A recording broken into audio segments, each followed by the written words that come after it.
1408 million జనాభా ఉన్న ఈ చైనా ప్రపంచంలోనే ఎక్కువ జనాభా ఉన్న దేశం. ఈ చైనా వాళ్ళు ఎలాంటి ఆహారం తింటున్నారో మనకు ప్రత్యేకంగా తెలియదు కాదు. అంతటితో కాకుండా ఈ చైనా వాళ్ళు చాలా ఫేక్ ఫుడ్ ఐటమ్స్ని తయారు చేస్తున్నారు. అది ప్లాస్టిక్ బియ్యం కావచ్చు, ప్లాస్టిక్ కోడిగుడ్లు కావచ్చు, వస్తువులనే కాదు వీళ్ళ ఆహార పదార్థాలను కూడా వదలట్లేదు. ప్రెజెంట్ ఇప్పుడున్న కాలంలో మన భారతదేశంలో కూడా నకిలీ ఆహార పదార్థాలు బయటపడ్డాయి. చైనా వాళ్ళు తయారు చేస్తున్న కొన్ని ఫేక్ ఫుడ్ ఐటమ్స్ని, వాటిని తయారు చేసే విధానాన్ని, వాటిని తిన్న తర్వాత కలిగే ప్రమాదాలను ఇప్పుడు మనం ఈ వీడియోలో తెలుసుకుందాం. Number 1, walnuts. చైనాలో చాలా ఎక్కువగా దొరికే ఫేక్ ఫుడ్ ఐటమ్స్లో ఈ వాల్నట్స్ కూడా ఒకటి. సాధారణంగా మనం పాడైపోయిన ఫుడ్ అమ్మడం చూస్తుంటాం, కానీ చైనాలో మాత్రం నేరుగా నకిలీ వాల్నట్స్ను అమ్మేస్తున్నారు. మీరు విన్నది నిజమే. ఒకవేళ మీరు చైనాలోని కొన్ని మార్కెట్స్లో ఫ్రెష్గా దొరికే వాల్నట్స్ని కొనుగోలు చేసి ఇంటికి వెళ్ళి పగలగొట్టి చూస్తే వాటిలో మీకు కాంక్రీట్ రాళ్ళు కనిపిస్తాయి. అవును, మీరు వింటుంది నిజమే. అక్కడ వాళ్ళు కావాలనే కొంతమంది వాల్నట్స్ లోపల రాళ్ళు పెట్టి గమ్ముతో అంటించి అమ్ముతారు. ఈ విషయం 2012లో మొదటిసారి బయటపడింది. చైనాలోని జంగ్జా నగరంలో ఉన్న ఒక వ్యక్తి 2.5 కేజీల వాల్నట్స్ను కొనుక్కుని ఇంటికి వెళ్ళి పగలగొట్టి చూస్తే కాంక్రీట్ రాయి కనబడింది. చైనాలో ఎవరైనా కొనే ముందు జాగ్రత్తగా ఉండండి. వాల్నట్స్ కొనేటప్పుడు దాని మీద గమ్ముతో అతికించినట్లు ఉంటే వాటిని కొనకండి. Number 2, rice noodles. మీకు బాగా ఆకలిగా ఉండి ఒక రెస్టారెంట్కి వెళ్ళి ఒక నూడిల్స్ ఆర్డర్ చేశారు, కానీ దాన్ని చూస్తే అది బాగా పాడైపోయి కుళ్ళిపోయిన వాసన వస్తుంటే అప్పుడు మీకు చాలా కోపం వస్తుంది కదా.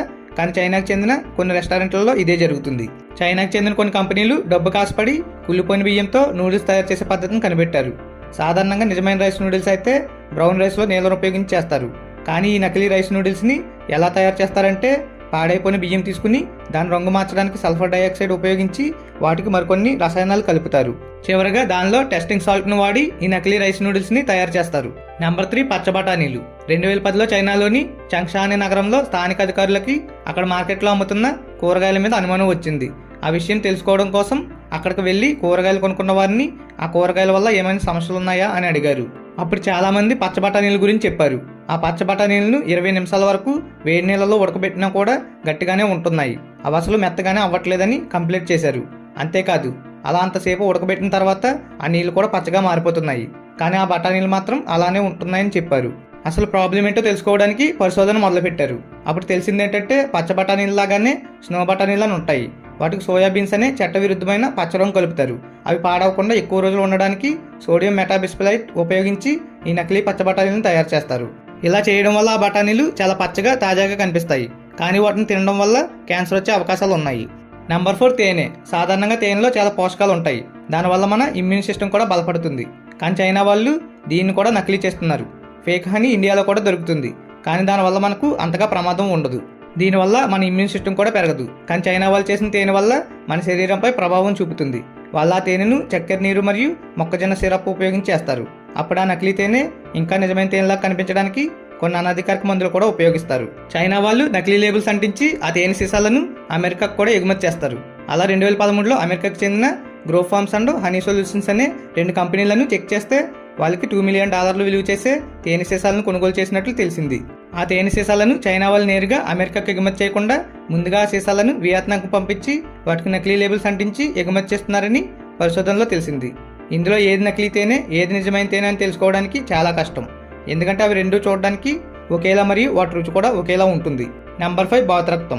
చైనాలోని జియాంగ్సు ప్రావిన్స్లో ఈ బాతు రక్తం అనేది చాలా ప్రసిద్ధి చెందింది. వీళ్ళు బాతుల రక్తాన్ని తీసుకుని ఎక్కువ ఉష్ణోగ్రతలో వేడి చేస్తారు. అలా ఆ రక్తం టోపులా తయారయ్యే వరకు వేడి చేస్తారు. టోపు అంటే గడ్డ కట్టిన జెల్లీలాగా ఉంటుంది. అలా ఆ రక్తాన్ని ఇలా చేసి అమ్ముకుంటారు. కొన్ని చోట్ల అయితే ఆ బాతుల రక్తాన్ని సూపులాగా కూడా అమ్ముతారు. అయితే అక్కడ ఒక అతను ఏం చేస్తున్నాడంటే స్థానికుల దగ్గర నుంచి ఆవుల రక్తాన్ని, గొర్రెల రక్తాన్ని చాలా తక్కువ ధరకు కొని దాన్ని వేడి చేసి దాన్ని టోపులాగా చేసి తర్వాత అది చెడిపోకుండా ఉండేందుకు ఫార్మాల్డిహైడ్లో ఉంచి ప్రజలకు బాతు రక్తం అని చెప్పి అమ్మేస్తున్నాడు. ఈ విషయంపై పోలీసులకు అనుమానం వచ్చి అతని ఇంట్లో వెతకగా ఫేక్ ఫుడ్ ఐటమ్స్ లభించాయి. అలాగే చాలా ఎక్కువగా పశువుల గొర్రెల రక్తం కనిపించింది. ఆ రక్తం 5 బ్యారెల్స్ వరకు ఉన్నాయి. నెంబర్ 6, బియ్యం. బియ్యం మనకు తక్కువ ధరకే దొరుకుతుంది. దాంట్లో కూడా ఎక్కువ లాభాలు పొందేందుకు బియ్యాన్ని కూడా నకిలీ చేస్తున్నారు. చైనాలో 2010లో మొట్టమొదటిగా ఈ ప్లాస్టిక్ బియ్యం అనే మాట వినబడింది. వాళ్ళు ఈ నకిలీ బియ్యంను బంగాళాదుంపలను, చిలకడ దుంపలను అలాగే ప్లాస్టిక్ను ఉపయోగించి తయారు చేస్తారు. వాళ్ళు ఈ ప్లాస్టిక్ బియ్యాన్ని నిజమైన బియ్యంతో కలిపేసి అమ్మేస్తారు. ఒకప్పుడు భారతదేశంలో కూడా ప్లాస్టిక్ బియ్యం అమ్ముతున్నారని చెప్పారు, కానీ అదంతా నిజం కాదు అని అధికారికంగా ప్రకటించారు. అసలు మనం తింటున్నది నకిలీ బియ్యమా, నిజమైన బియ్యమా తెలుసుకోవడం ఎలా అని మీకు అనుమానం రావచ్చు.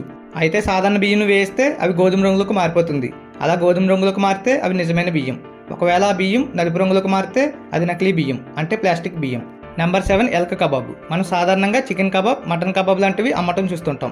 కానీ చైనాలో గొర్రె కబాబ్ పేరుతో ఎల్క్ కబాబ్, నక్క కబాబ్ అమ్మేస్తున్నారు. ఇలా ఒక చోటో 2 చోట్లనో కాదు, చాలామంది ఇదే చేస్తున్నారు. ఎలుకలు నక్క మాంసాన్ని గొర్రె మాంసం అని చెప్పి అమ్మేస్తున్నారు.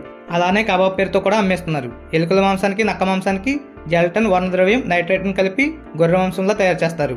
2013 ఫిబ్రవరిలో అయితే చైనాలోని షాంఘై మార్కెట్లో, అలాగే జియాంగ్సు ప్రావిన్స్లో ఇలా అమ్ముతున్నందుకు 63 మందిని అరెస్ట్ చేసి 10 టన్నుల మాంసాన్ని సీజ్ చేశారు.